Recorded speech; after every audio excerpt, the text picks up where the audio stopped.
오늘은 이 스가랴 11장, 이제 스가랴서 마지막 부분을 향해 가고 있습니다. 메시아를 거절한 이스라엘 백성들에게 하나님이 황폐함을 내리시고 진노 가운데 이들을 징계하시는 모습을 11장에서 살펴보겠습니다. 스가랴는 전부 다 14장인데 1장부터 8장까지가 전반부, 그리고 9장부터 14장까지 6장이 후반부가 되겠습니다. 그런데 이 6장은 다시 두 개의 소주제로 나누어집니다. 9장에서 11장까지는 예수 그리스도께서 초림하셔서 이스라엘 백성들을 위해서 행하실 일들을 통해 이스라엘 백성들이 받을 복에 대한 말씀이며, 그리고 이제 후반부 12장부터 14장까지 나머지 3장은 예수님의 순환과 예수님이 종말에 오시게 되면 어떠한 일들이 일어나는지, 그리고 궁극적으로 이스라엘 백성들이 그들의 메시아 우리 주님으로 인해서 복을 받게 될 것을 스가랴서 마지막 3부분, 마지막 3장에서 이야기하고 있습니다. 오늘은 이제 11장에서 하나님께서 1절에서 3절까지 1단락으로, 그리고 4절에서 17절까지 두 번째 단락으로 초림의 예수 그리스도, 그들의 메시아를 배척한 이스라엘 백성들을 향한 우리 하나님의 진노와 징계하심에 대해서 살펴보겠습니다. 자, 먼저 1절부터 3절까지는 여기 11장 1절 위에 보시면 이스라엘의 황폐함이라고 기록이 되어 있습니다. 이제 1절부터 3절까지 하나님이 메시아를 배척하고 결국은 예수님을 십자가에 못 박아 죽였던 이스라엘 백성들이 어떻게 황폐하게 되는지 1절에서 3절까지 말씀하고 계신 부분을 살펴보겠습니다. 오 레바논아, 내 문들을 열어 불이 내 백향목들을 삼키게 할지어다. 레바논은 지금 이스라엘 북쪽에 있는 나라 아닙니까? 북동쪽에는 시리아가 있고 북쪽으로는 레바논이 있는데, 예수님의 초림과 이스라엘 백성들을 향한 우리 주님의 진노와 이스라엘 백성들의 황폐함과 레바논과는 직접적인 관계는 없습니다. 그렇지만 이스라엘 과거의 역사를 보면 하나님께서 이스라엘 백성들을 심판하실 때 북쪽에 있는 나라들을 통해서 군사들을 보내고 북왕국 이스라엘과 남왕국 유다를 하나님이 징계하시고 심판하셨기 때문에 북쪽에 있는 나라 레바논을 언급을 합니다. 내 문들을 열어, 이 의미는 하나님께서 이스라엘 백성들을 심판하시고 징계하시는데 그 과정이 북쪽에서부터 내려온다는 의미로 말씀을 하고 있다라고 이해하시면 되겠습니다. 구약의 역사를 보면 때로는 아람 나라, 시리아나 수리아 또는 아수르나 바빌론을 통해 하나님께서는 이스라엘 백성들을 심판하셨습니다. 모두가 다 북쪽으로부터 내려와서 북왕국 이스라엘과 남왕국 유다, 이스라엘 백성들을 하나님께서 심판하셨듯이 내 문들을 열어 불이 내 백향목들을 삼키게 할지어다. 여러분, 레바논에서는 지금도 굉장한 이 백향목 나무가 생산이 되고 있습니다. 자, 그렇다면 하나님의 징계는 북쪽에 있는 나라들의 군사들을 통해서 하나님께서 이스라엘 백성들을 심판하실 것을 말씀하신다면, 백향목은 상징적인 의미로 이스라엘 백성들의 리더들을 우리 주님께서 심판하실 것을 1절에서 말씀하고 있다라고 이해하시면 되겠습니다. 그래서 이 백향목은 솔로몬 임금 때도 성전을 지을 때 그 레바논에서 많은 목재들, 굉장히 귀한 목재들을 베어서 바다를 통해 이스라엘로 내려와 예루살렘에 성전을 지을 때 백향목이 사용이 되었습니다. 그런데 여기 백향목들을 삼키게 한다. 그러니까 이게 불은 예수 그리스도를 배척한 이스라엘 백성들을 심판하실 의미로, 그리고 2절에서는 전나무와 백향목이 다시 언급이 되고 있고, 바산의 상수리나무, 이 바산은 이스라엘 백성들이 살고 있는 지금의 동북쪽이 되겠는데요. 여기 있는 상수리 나무들, 그리고 포도나무 숲이 무너져 내리니 너희는 울부짖을지어다. 이게 나무들로 비유한 백향목은 이스라엘 백성들의 최고의 리더들을 상징한다면, 이제 전나무와 상수리 나무와 포도나무 숲이 황폐하게 된 것은 이스라엘 백성들의 최고위 지도층 밑에 중산층의 이스라엘 백성들의 지도자들 또한 예수 그리스도를 배척하고 예수 그리스도의 그 오심에 대해서 배척한, 그리고 끝내 예수님을 십자가에 못 박았던 유대인들을, 이스라엘 백성들을 하나님께서 심판하시는 측면으로 3절까지 이스라엘 백성들이 결국은 주 하나님의 진노와 심판 가운데 이들이 황폐하게 될 것을 말씀을 합니다. 3절에 목자들의 영광이 노략을 당하였으므로 그들의 울부짖는 소리가 나는도다. 요르단의 교만이 노략을 당하였으므로 젊은 사자들의 부르짖는 소리가 나는도다. 결국 사자들이 부르짖는다는 의미 또한 이스라엘 백성들의 교만함으로 인해서 하나님이 심판하시는 심판의 결과로 이스라엘 백성들이 애곡하는, 이스라엘 백성들의 지도층이 무너지고 이스라엘 백성들의 리더들이 하나님 앞에 징계를 받아 이스라엘 백성들이 결국은 하나님의 심판으로 말미암아 이들이 애곡하게 되는 장면을 1절부터 3절까지 말씀을 하고 있습니다. 오늘 제가 여러분들과 함께 살펴볼 주된 말씀은 이제 4절부터 17절까지 이스라엘 백성들의 잘못된 그 리더들을 목자들에 대한 대언이다, 목자들에 대한 심판으로 우리 하나님께서 스가랴 선지자를 통해 말씀하시는 부분을 집중적으로 함께 살펴보기를 원합니다. 지난주에도 제가 말씀을 드렸듯이 에스겔서나 예레미야서 같은 데 보면 이스라엘 백성들의 리더들을 가리켜서 하나님은 말씀하시기를 자기 배만 채우는 잘못된 목자들이다라고 우리 하나님께서 이미 책망하신 적이 있습니다. 오늘 4절부터 17절까지 이 잘못된 이스라엘 백성들의 리더들, 당시의 제사장들이나 서기관들이나 바리새인들이 또는 사내들인의 그 장로들이 예수 그리스도를 배척한 이 부분에 있어서 하나님은 이들을 1절에서 3절까지 백향목으로, 전나무로, 그리고 포도나무로, 상수리 나무로 비유했던 이들이 결국은 4절부터 17절까지는 잘못된 목자들, 잘못된 리더들이라는 측면에서 하나님은 스가랴를 통해서 이들을 책망하시는 심판의 메시지가 기록되어 있습니다. 4절부터 7절까지 보시면 이 양떼는 이스라엘 백성들을 의미하는데, 도살되어진다는 의미는 장차 이스라엘 백성들이 하나님의 심판으로 말미암아 멸망을 받게 될 사건을 도살되어진다라고 말씀을 하고 있습니다. 4절을 보시면 주 내 하나님께서 이같이 말씀하시느니라, 도살할 양떼를 먹이라. 여러분, 어차피 죽임을 당할 양떼들을 먹이라고 하신 말씀의 의미가 참 흥미가 있다고 말할까요?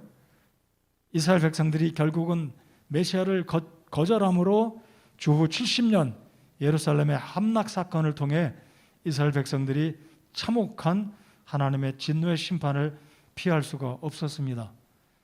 우리 지금의 시각으로 보면 이미 근 2000년 전, 주후 70년이니까 1세기가 채 지나기 전에 이 하나님의 스가랴를 통한 예언이 성취가 되어서 수많은 유대인들이 예루살렘에서 로마 군대에 의해서 도살을 당하게 되었습니다. 그럼에도 불구하고 하나님은 여전히 당신의 백성 이스라엘 백성들을 먹이고 하나님의 말씀으로 돌아보기를 원하시는 우리 주님의 마음을 이 4절에서 우리가 엿볼 수 있다는 것입니다. 5절에 그때를 소유한 자들은 그것들을 죽이고도 스스로 죄 없다 하며 그것들을 파는 자들은 말하기를 내가 부자가 되었은즉 주를 찬송하리로다 하고 그것들의 목자들은 그것들을 불쌍히 여기지 아니하느니라.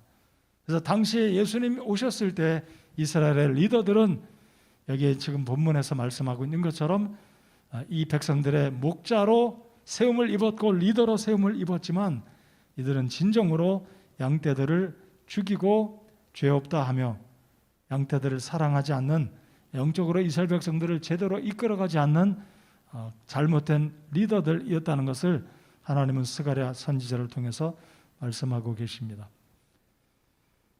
자, 그래서 7절을 보면 양떼의 가련한 자들아, 이스라엘 백성들을 하나님은 당신의 백성을 가련한 자들이라고 말씀을 합니다. 내가 도살할 양떼인 너희를 먹이리라.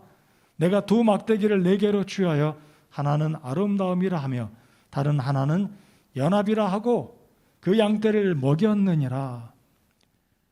자, 이 7절에서 스가랴를 통해 하나님 말씀하고 계신 것은 비록 이들이 하나님 앞에 범죄하고 예수 그리스도를 배척하는 이런 모습이 있었지만 여전히 하나님은 이들을 먹이시겠다는 두 막대기, 여러분 목자에게 있어서 막대기는 이 양떼들을 인도하고 맹수들을 쫓아내는 절대적인 도구가 막대기입니다.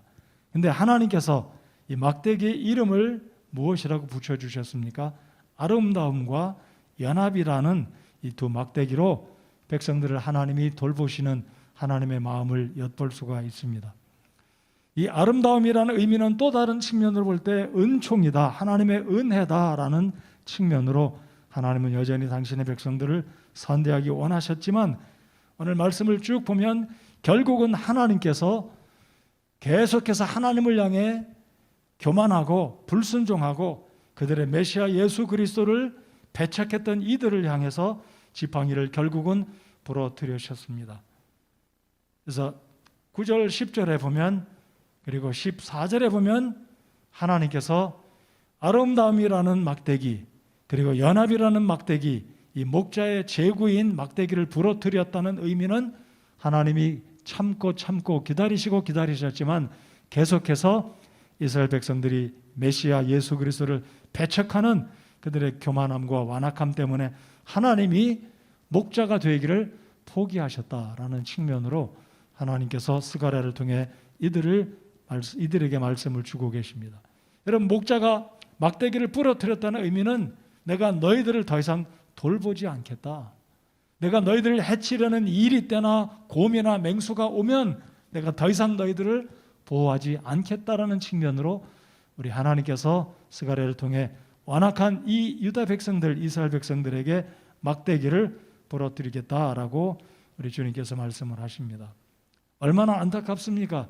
하나님이 참으시면서 계속해서 이들을 먹이시고 돌보시려는 마음을 갖고 계심에도 불구하고 이제 결국은 이들이 9절을 보시겠습니다. 그때 내가 이르되 내가 너희를 먹이지 아니하리니 이로써 죽는 자는 죽고 끊어질 자는 끊어지며 나머지는 각각 다른 자의 살을 먹을지니라 하였느니라. 하나님이 결국 포기하시는, 하나님이 포기하셨다는 의미는 하나님도 사람 같구나, 사람도 때때로는 누가 싫어지고 힘들고 지치면 포기하는 것처럼 하나님도 포기하시나 보다, 그런 측면으로 우리가 이 구절을 이해해서는 안 될 것입니다. 하나님이 왜 포기하십니까? 하나님이 보실 때 이스라엘 백성들은 계속해서 예수 그리스도를 배척하고 하나님이 그들의 목자가 됨을 이들이 인정하지 않기 때문에 하나님은 그들의 동기, 그들의 의도, 그들이 하나님을 인정하지 않고 하나님이 그들의 목자가 됨을 싫어했을 때 하나님은 결국은 그들을 방치한 상태로 방임 또는 유기하고 계신다라는 것입니다.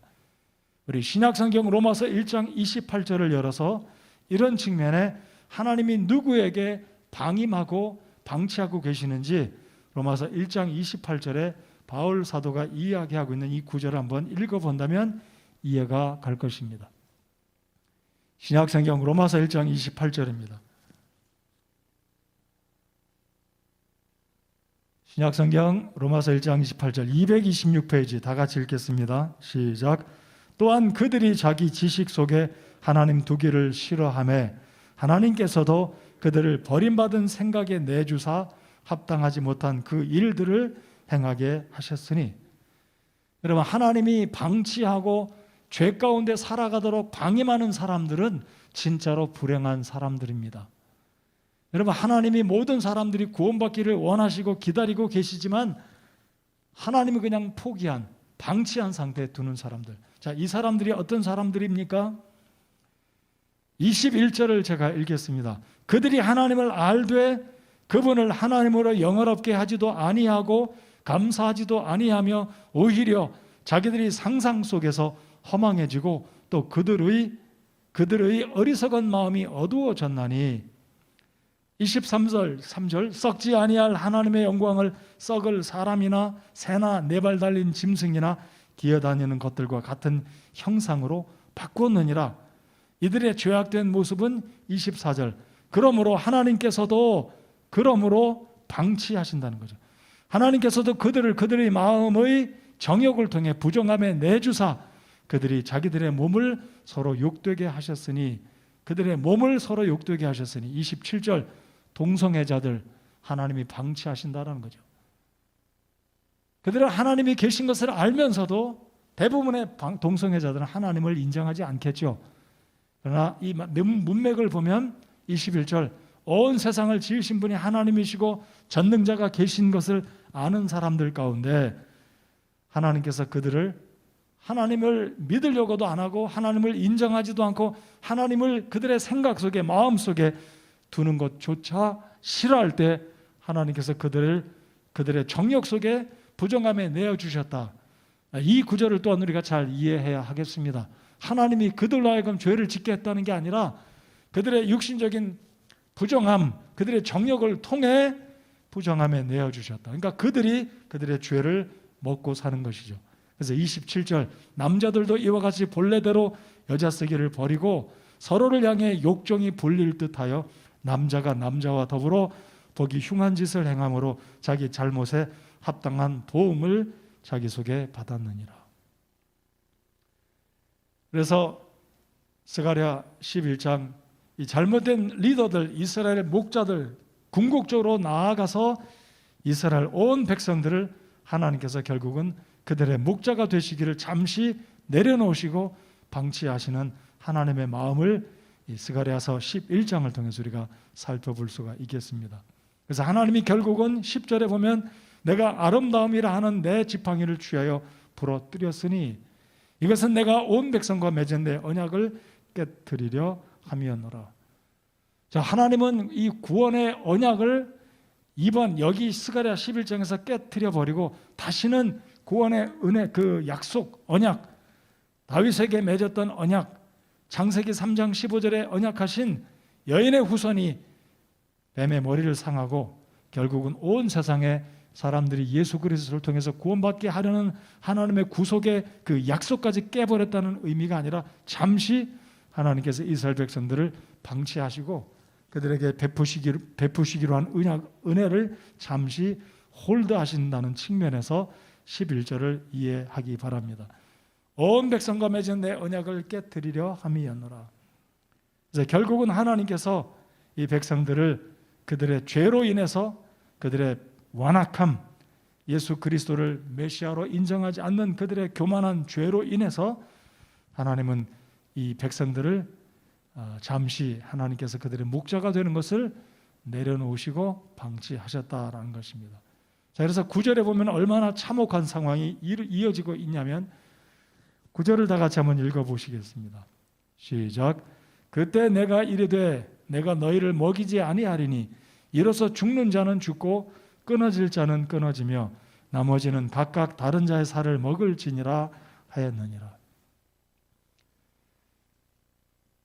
구약 이 역사서를 읽다 보면 이스라엘 백성들이 이 아람 군대들이 쳐들어왔을 때 수도 사마리아가 포위되었을 때 먹을 것이 없자 자신들의 자녀들을 솥에 넣고 삶아 먹는 사건이 있었습니다. 인육을 먹는 거죠. 남의 인육을 먹는다면 그렇다 할 수 있겠지만 그것도 사실은 평범한 일이 아니잖아요. 사람이 사람의 고기를 인육을 먹는다는 것. 그런데 살아있는 자기 아이를 솥에 넣고 삶아 먹는 비참한 일이 구약의 역사에 있었습니다. 그런데 여기 9절에서 또다시 하나님 말씀하시기를 살아있는 자는 다른 자의 살을 먹을 것이다. 그래서 주후 70년에 예루살렘이 멸망당할 때 로마군이 예루살렘을 포위할 때 예루살렘 성 안에는 식량이 떨어져서 죽임을 당한 자는 무참하게 죽어져 나갔고 살아있는 사람은 먹을 것이 없어서 사람을 먹었다라는 역사의 기록이 있습니다. 그래서 하나님이 스가랴를 통해 이들의 목자가 되어주시길 그렇게 하나님이 원하셨지만 메시아를 배척할 이들을 향해서 하나님이 지금 심판의 예언의 메시지를 미리 스가랴를 통해서 들려주고 계신 것입니다. 그래서 하나님께서 더 이상 9절에 먹이지 아니하시겠고 이로써 죽는 자는 죽고 끊어질 자는 끊어지며 굉장한 하나님의 진노의 심판이 이스라엘 백성들 가운데 임할 것을 말씀하시며 살아있는 자들 가운데는 먹을 것이 없어서 인육을 먹게 되는 비참한 하나님의 심판 앞에 이들이 살아가게 될 것을 예언의 메시지로 하나님께서 말씀해 주고 계신다는 겁니다. 그래서 요세푸스 역사학자, 이 유대인 역사학자 요세푸스는 주 70년에 발생했던 이 로마의 장군 디도가 예루살렘을 포위하고 예루살렘을 멸망시킬 때 삼중 재난이 임한 것을 threefold calamity 또는 threefold disaster로 세 가지의 겹친 삼중 이 재난을 표현했는데 그것이 무엇이냐면 온역이고 기근과 이 온역과 기근으로 죽는 자가 도처에 많았고 전쟁과 극도의 혼란으로 인해서 예루살렘 성 안에 살아있던 사람들은 먹을 것이 없어서 사람의 고기를 인육을 먹을 수밖에 없었다는 것을 유대 역사학자 요세푸스가 기록으로 남겨두었습니다. 자, 이제 12절을 한번 보시겠습니다.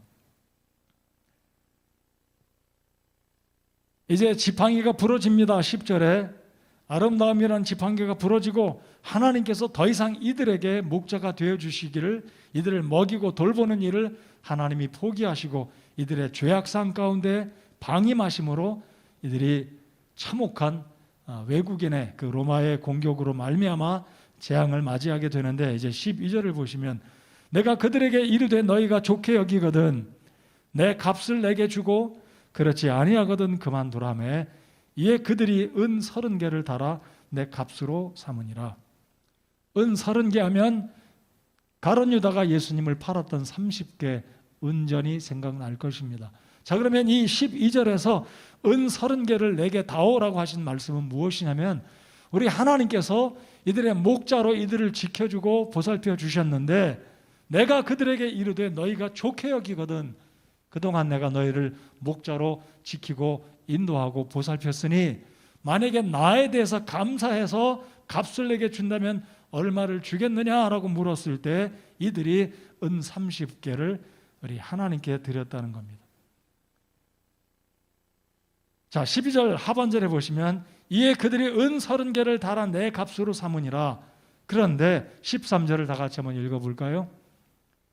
시작. 또 주께서 내게 이르시되 그것 즉 그들이 나를 평가하여 매긴 그 상당한 값을 토기장이에게 던지라 하시기에 내가 그 은 30개를 주의 집에서 토기장이에게 던지고.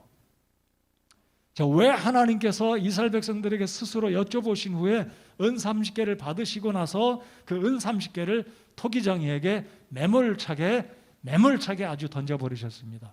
그 이유는 무엇이냐면 이 은 30개라는 것은 여러분이 알고 계시듯이 당시에 고대 근동에서는 사람을 판매할 때 노예들을 팔고 살 때 성인 노예의 한 사람의 값은 은 30개였습니다. 자, 그런데 지금 본문을 잘 보시면 하나님께서 이스라엘 백성들을 먹이시고 목자가 되어주신 그것에 대해서 하나님이 스스로 물으십니다. 너희가 내게 값을 준다면 내가 너희를 위해 목자가 되어 주었는데 얼마를 주겠느냐 할 때 이스라엘 백성들은 은 30개를 줬다는 거예요. 이것은 실제로 있었던 그런 사건이라기보다도 어떤 비유로 이스라엘 백성들이 하나님의 그 은혜를 하찮은 것으로 겨우 한 사람 노예의 값에 해당되는 은 30개로 값을 지불할 만큼 이스라엘 백성들은 하나님 아버지가 목자가 되어주신 그 은혜에 대해서 매우 값싼 것으로 치부했다는 것입니다. 그래서 우리 하나님은 마음이 상하시고 진노하시는 가운데 토기장에게 매몰차게 던져버렸습니다. 여러분, 신약성경에 가룟 유다가 예수님을 배반하고 은 30개를 받고 나중에는 예수님이 돌아가시게 되자 아마 가룟 유다의 마음은 은 30개를 받으면 설마 예수님이 돌아가시겠냐, 자기만 경제적인 이득을 챙기고 예수님은 전능하신 분이니까 돌아가시지 않겠지 착각 속에 예수님을 배반하였는데 상황이 진행되는 걸 보니까 예수님이 실제로 십자가에 못 박히게 생겼기에 거기에 양심의 가책을 느끼고 30개의 은전을 제사장을 찾아가서 주게 되는데 제사장들이 받지 않습니다. 그러니까 제사장들이 받는다면 어떻게 되겠어요? 결국 제사장들이 예수님을 팔아먹은 꼴이 되니까 제사장들이 그걸 알기 때문에 이 간교한 제사장들은 이 돈과 우리는 상관이 없다 하고 이 돈을 어디에 던져버립니까? 토기장이 그 밭을 사라 해서 토기장이 이 스가랴 11장 13절에도 토기장이에게 던지고라고 한 이 의미를 다시 한번 우리 살펴보겠습니다. 토기장이는 대부분 이 예루살렘에 큰 계곡이 있는데 동쪽으로는 기드론 계곡이 있고 남서쪽으로 가면 거기에 흰놈의 골짜기가 있는데 이 토기장이들이 토기를 구울 때는 흰놈의 골짜기에 가서 토기를 굽게 되는데 이 토기장이가 토기를 굽는 그 흰놈의 골짜기는 어떤 곳이냐면 쓰레기가 있고 사람의 사체가 있고 불이 타고 악취가 나고 아주 더러운 장소가 흰놈의 골짜기였습니다. 그래서 이스라엘 백성들은 흰놈의 골짜기 하면 아주 저주스러운 장소, 아주 좋지 않은 이 인상이 떠오르는 아주 더럽고 부정한 곳, 그곳엔 망나니 같은 백정 같은 사람에게 돈을 준다는 의미로 오늘 스가랴가 하나님이 목자가 되어주심에 너희가 그 은혜를 얼마로 값을 환산하겠느냐는 하나님의 의도적인 시험적인 질문에 이스라엘 백성들은 하나님의 목자의 값을 너무나 과소평가해서 감사치 않는 이들의 성의가 완전히 결여된 이 모습을 가리켜서 우리 하나님이 진노하시고 이 은 30개를 토기장이에게 던지라라고 말씀을 합니다. 자, 그러니까 은 30을 던지게 된 이 행위는 우리 하나님이 참으로 마음속에 정말로 이 비애를 느끼고 배신감을 느끼고 이스라엘 백성들이 그 정도로 하나님께서 저들의 아버지가 되시고 목자가 되셔서 지금까지 그들을 지키시고 축복하셨는데 그들의 하나님을 향한 마음이 그 정도밖에 되지 않는다. 그래서 토기장에게 매몰차게 내던지는 모습으로 하나님께서 이스라엘 백성들을 이렇게 평가하고 계신 것입니다.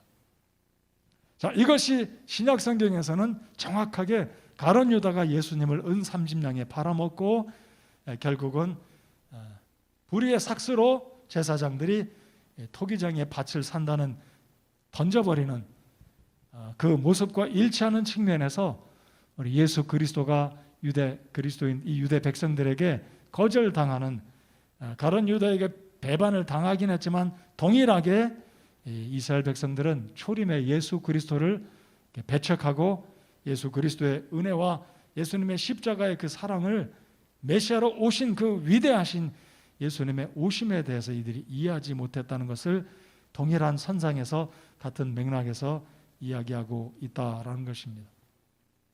자, 그래서 하나님은 다시 14절에 두 번째 지팡이마저 부러뜨리십니다. 14절에 그때 내가 연합이라 하는 나의 다른 지팡이를 부러뜨렸으니 이것은 내가 유다와 이스라엘 사이의 형제 관계를 깨뜨리려 함이었노라. 자, 14절을 잘 곰곰이 생각해 보시기 바랍니다. 이스라엘 열 지파와 남한국 유다 지파와 베냐민 두 지파는 본래가 같은 민족 아닙니까? 형제 나라였습니다. 그런데 여기에 이스라엘 사이의 형제 관계를 깨뜨리려 함이었다. 이 의미는 여러분 지금 북왕국은 이미 주전 722년에 아수르에 의해서 멸망을 당하고 온 세상에 흩어져서 북왕국이라는 나라는 이미 존재가 무의미한 상태였습니다. 사라져버렸습니다. 멸망하고 다 흩어져 버렸습니다. 그리고 남한국 유다마저 586년에 멸망당하고 바빌론으로 끌려갔다 포로 생활을 마치고 돌아와서 성전을 건축하고 있는 이들에게 있어서 북왕국과 남한국이 연합이 깨트려졌다는 의미는 사실상 의미가 없는 겁니다. 왜냐하면 북왕국은 이미 사라져버렸기 때문에. 그렇다면 이 의미는 어떤 측면으로 이해를 할 수 있냐면 주후 70년에 디도 장군이 남한국 유다 예루살렘을 포위하고 수년간 전쟁을 치르면서 아주 철저하게 남한국 유다의 백성들을 진멸함으로 거의 남한국 유다 백성들 또한 수백만 명이 죽고 굉장히 많은 사람이 죽습니다.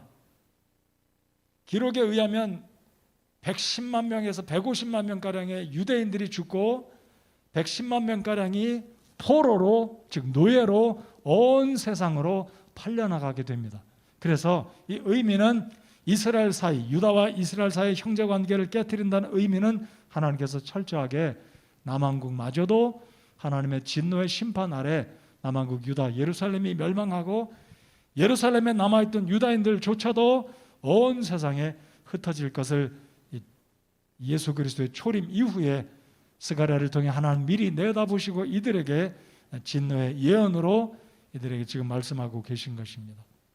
자, 그러니까 유다가 이스라엘 백성들이 얼마나 예수 그리스도가 오신 그 사실에 대해서 감사하고 하나님이 그들의 아버지가 되심, 특별히 선한 목자가 되어주심, 참 목자가 되어주심에 감사하고 하나님 말씀에 순종하고 충성된 민족으로 주의 백성으로 선민으로 살아가야 할 이들인데 이들이 결국은 교만해서 예수 그리스도를 배척하고 하나님을 등에 돌려버리는 배신하는 이들이기 때문에 결국은 하나님께서도 이들에게 목자가 되어주지 않겠다. 그리고 철저한 하나님의 진노의 심판이 이들에게 임할 것을 하나님은 스가랴를 통해서 말씀하고 계신 것입니다.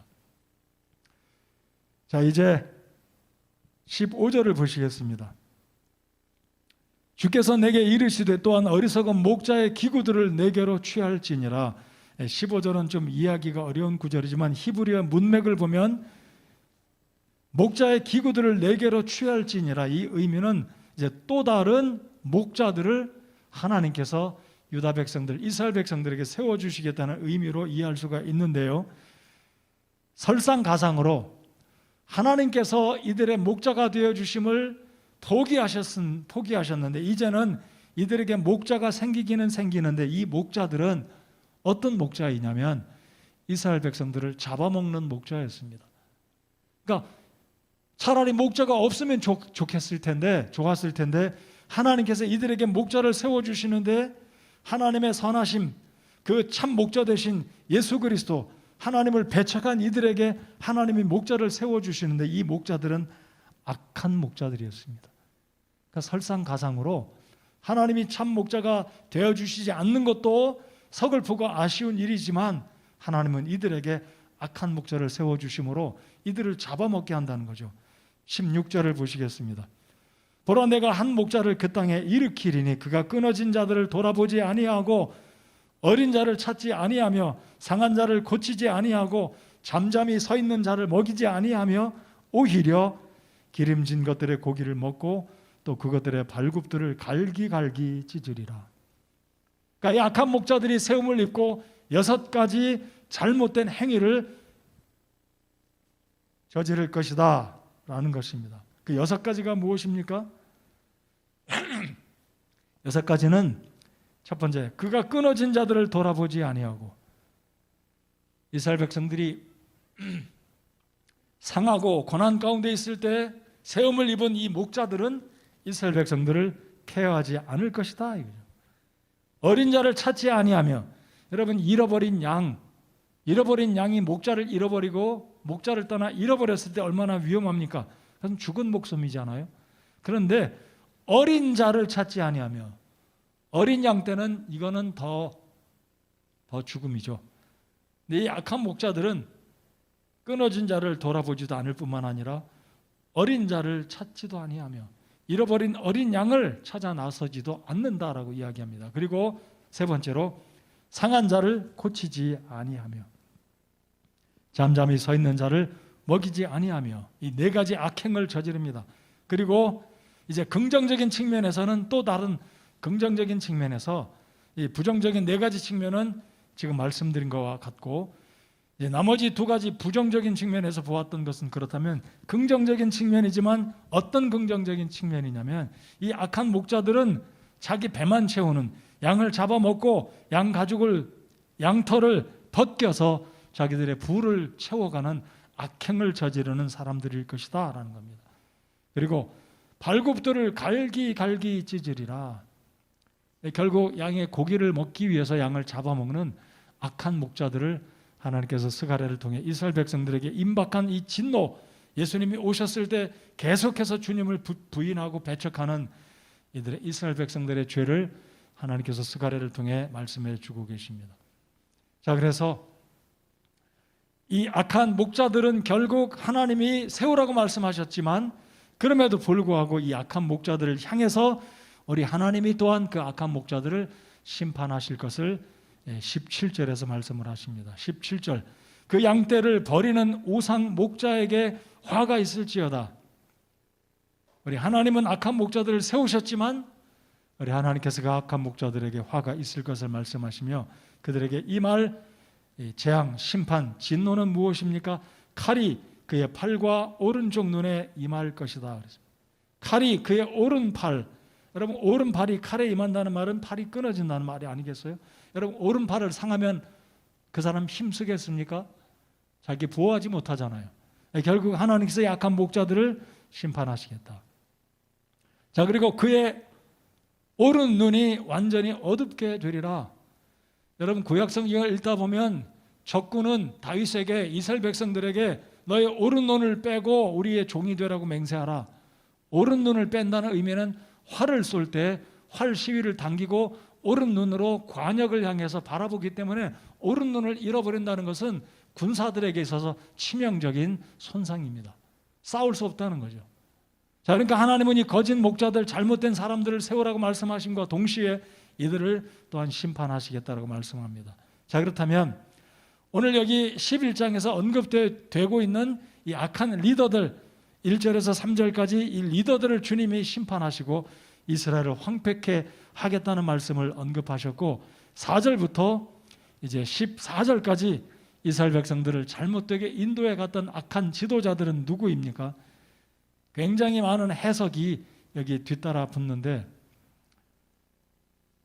예수님 당시에 이 악한 지도자들은 서기관과 바리새인과 제사장과 또 장로들, 이 여러 종류의 사람들로 이 해석학자들이 해석을 하기도 하고 때로는 거슬러 올라가서 그리스 제국 알렉산더가 갑자기 죽었을 때 그 휘하에 있던 4명의 장군들이 그리스 나라를 4개로 나누어서 통치하게 되는데 이스라엘의 북동쪽에 있는 시리아를 다스린 사람은 셀류쿠스였습니다.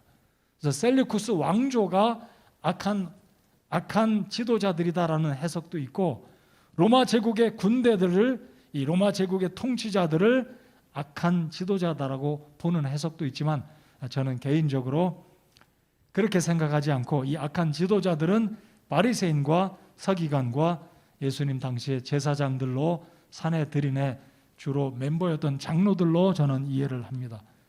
그 구절을 우리가 이제 찾아볼 것 같으면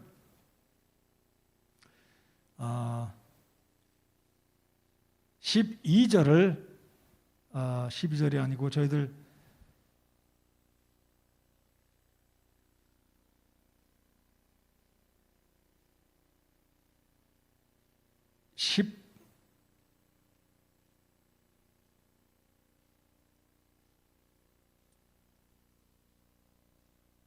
10몇 절인지 제가 잠시 찾아보겠습니다.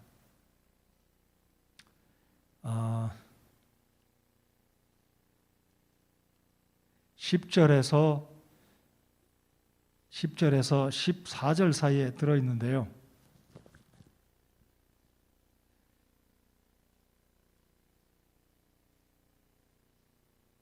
제가 노트에 적어두었는데 못 찾겠습니다. 이게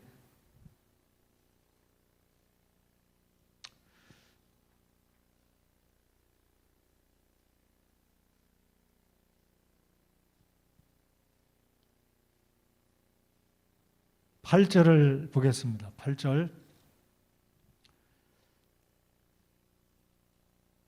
8절에 새 목자를 끊겠다고 우리 주께서 스가랴를 통해 말씀하지 않습니까? 8절을 다 같이 한번 읽어보겠습니다.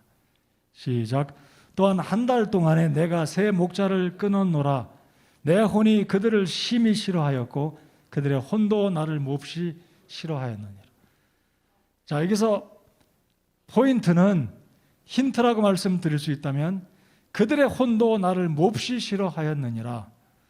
그래서 성경에서 보면 예수님이 오셨을 때 예수님을 몹시 싫어한 사람들이 헤롯일 수 있고 로마의 군대 총독일 수 있지만 예수님도 싫어하셨고 또한 예수님 당시에 이스라엘 땅에 있던 지도자들 가운데 예수님을 몹시 싫어한 사람은 바리새인들과 서기관과 제사장들 이 세 그룹이다라고 생각합니다. 그래서 예수님께서 이 하나님께서 스가랴를 통해서 오늘 11장에서 계속해서 말씀하시는 이들의 리더들을 이스라엘 백성들의 지도자들 그들의 목자들을 하나님이 싫어하시고 심판하시는 의미는 이 8절에서 특별히 세 목자들을 끊었다 이 의미는 우리 주님께서 당시에 바리새인들과 서기관들과 제사장, 대제사장을 하나님께서 장차 심판하시겠다.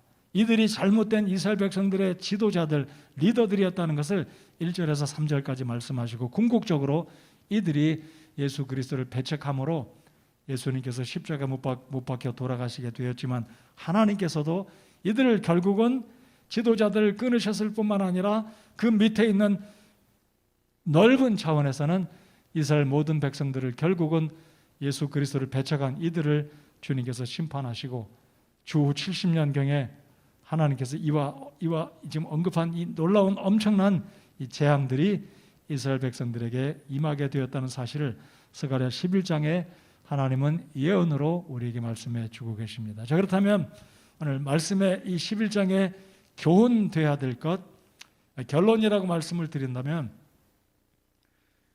구원받은 우리 성도들은 참 목자이신 우리 하나님께 감사하고 나를 구원하시고 나를 인도하시고 보호하시고 세상 끝날까지 함께 하시는 참 목자 되신 선한 목자 되신 우리 주님께 우리 하나님께 감사하면서 우리의 본분을 다해야 한다는 사실입니다. 영혼들을 구령하고 양육하는 이 제자 삼는 이 일, 예수님께서 마지막 마태복음 28장에 승천하시기 직전에 남겨두신 마지막 그 지상 사명을 우리가 기억하고 감당하는 우리들이 되어야 한다는 것입니다. 저와 여러분에게 있어서 예수 그리스도께서 우리를 구원하시고 지금도 사랑하시고 지금도 보호하고 계심에 감사하고 있습니까? 어떻게 우리가 감사합니까? 이스라엘 백성들은 하나님께 목자가 되신 하나님께 무엇으로 갚겠냐고 주님이 물으셨을 때 은 30개를 달아서 하나님께 전했다. 목자인 하나님께 전했다고 스가랴가 이야기하고 있습니다. 그렇다면 우리를 구원하시고 우리를 지키시고 보호하시는 그 은혜의 하나님께 우리 무엇으로 나의 목자 되신 우리 주님께 감사한 마음을 표할 수가 있겠습니까? 우리가 무엇을 드린다 한들 많은 헌금을 드린다 한들 우리가 이런 표현을 해 볼 수 있겠습니까? 주님을 위해서 주님의 교회를 위해서 내가 지금 희생하고 있습니다. 내가 일생을 주를 위해서 희생하고 있습니다 라고 말하는 것은 잘못됐다는 것입니다. 제가 일전에도 종종 이런 언급은 드렸지만 구원받은 우리 그리스도인들이 예수 그리스도께서 우리를 위해서 십자가에 피 흘려 죽으시고 우리를 영원한 진노와 심판에서 죄악에서 구원하신 그 은혜에 보답하는 것은 당연한 일이지 이것은 어떤 측면에서도 어떤 대가를 지불하고서도 하나님 앞에 주님 우리는 주를 위해서 희생하고 있습니다라고 말할 수도 없고 말해서도 안 된다는 것입니다.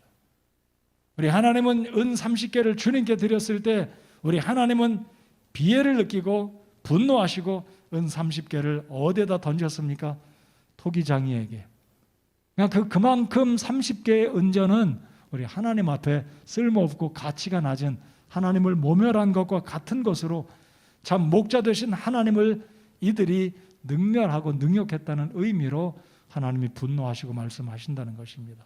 그래서 오늘 우리 구원받고 하나님의 백성된 우리 그리스도인들은 어떤 측면으로 우리를 구원하신 주님의 은혜를 감사하며 삶을 드리고 그 은혜를 보답하며 헌신하고 살아가고 있는지 그 과정에서 우리는 어떤 것도 하나님 앞에 희생이라고 말할 수 없고 당연히 할 일을 하고 있다라는 믿음으로 주를 향해서 교회를 향해서 일평생 주님을 뵐 때까지 주님이 오시는 날까지 섬기고 헌신을 지속해야 할 것입니다. 그렇게 믿으십니까? 자, 그렇다면 구원받지 아니한 분이 혹시 이 시간에 이 말씀을 듣고 계신다면 하나님이 우리를 만드시고 우리를 지금까지 보호하시고 사랑하시며 우리의 목자가 되시는데 그 은혜를 잊어버리고 배은망덕하여 이스라엘 백성들처럼 거짓된 우상들을 섬기고 생명이 없는 가짜신을 섬기는 우상 숭배를 지속했던 이들을 향해서 하나님이 결국은 진노하셔서 이들을 패하시고 징계하시고 심판하시고 이들의 목자가 되기를 하나님이 잠시 버리시고 포기하시고 이들을 죄악 가운데 방임하셨다라는 말씀을 살펴보았습니다. 아직까지 예수 그리스도를 여러분의 개인의 구주로 믿지 않고 있다면 더 늦어지기 전에 예수 그리스도를 여러분의 구주로 여러분의 목자로 모심으로 죄 용서받고 구원받는 하나님의 자녀가 되는 이 놀라운 축복을 받아 누리는 여러분 가운데 아직 주님을 믿지 않는 분이 있다면 그렇게 되기를 바랍니다. 그래서 오늘 이 스가랴 11장을 통해 내가 받은 구원의 은혜를 감사해서 지속적으로 교회를 섬기고 주님을 섬겨나가는, 주님을 뵐 때까지 지속해서 충성되이 성실하게 우리의 삶을 드리는, 몸과 마음과 물질과 시간을 들여서 섬기는 헌신이 지속되어야 할 것입니다.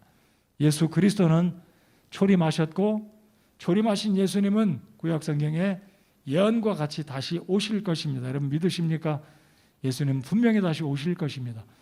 초림하신 예수님도 구약의 예언의 말씀 따라 오셨다면 재림하실 예수님 또한 분명히 오실 것이라는 사실을 우리가 믿어야 할 것이고, 다시 오실 예수님을 예비하고 준비해서 주님이 오실 때 칭찬 듣는 구원받은 성도 여러분들 되시기 바라고, 구원받지 않은 분들은 속히 예수님을 구주로 믿고 마음속에 모시는, 그래서 하나님의 은혜를 받고 하나님을 진정한 내 삶의 아버지로, 내 영혼의 목자로 받아 누리는 그 은혜를 누리는 여러분들이 되기를 바랍니다. 자리에서 다 같이 일어나셔서 함께 찬송하겠습니다.